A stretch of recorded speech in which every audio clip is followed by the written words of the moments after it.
तो दोस्तों आज ठीक वैसे ही भारत के अंदर देखने के लिए मिल रहा है जैसा कि कुछ दशकों पहले चाइना के अंदर देखने के लिए मिला करता था। दुनिया भर के बड़े बड़े निवेशक, बड़ी बड़ी कंपनीज चाइना की तरफ अपना रुख कर रही थी और इससे चाइना को और ज़्यादा ग्रो करने में बहुत ज़्यादा मदद मिली थी।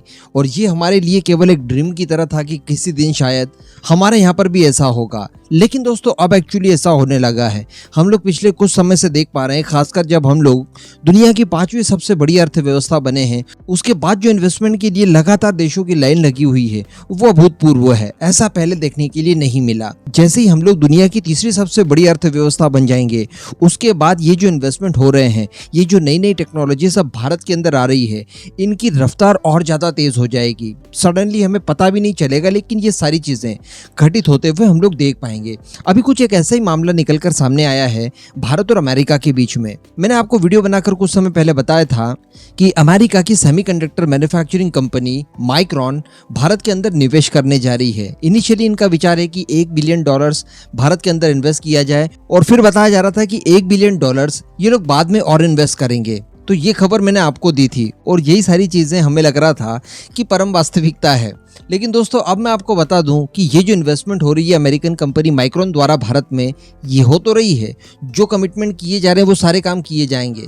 लेकिन आपको जानकर आश्चर्य होगा कि इस कंपनी को भारत में लाने के लिए इस कंपनी ने जितना निवेश किया है उससे ज्यादा हमने इसे इंसेंटिव दिया है। क्योंकि खबरें निकल कर आ रही है कि माइक्रॉन द्वारा $1 बिलियन या $2 बिलियन इतना इन्वेस्ट नहीं किया गया है। टोटल इन्वेस्टमेंट हुआ है $2.7 बिलियन का, जिसमें से माइक्रॉन ने किया है $825 मिलियन।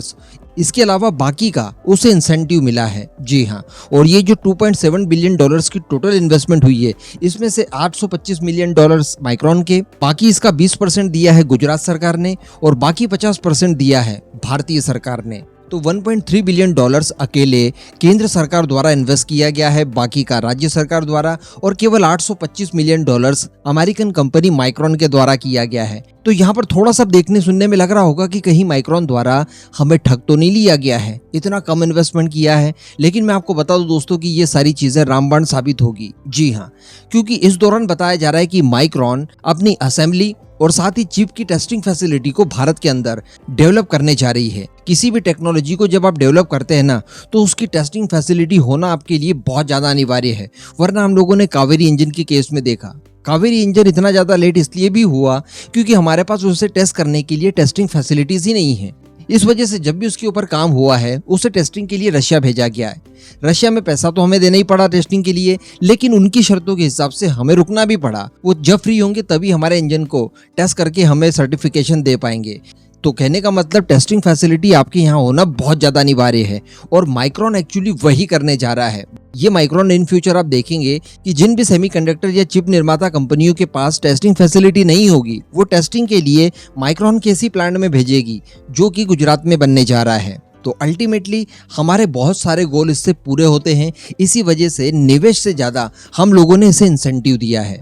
अल्टीमेटली कुछ पाने के लिए कुछ खोना पड़ता है, वही सारा कुछ हुआ इधर।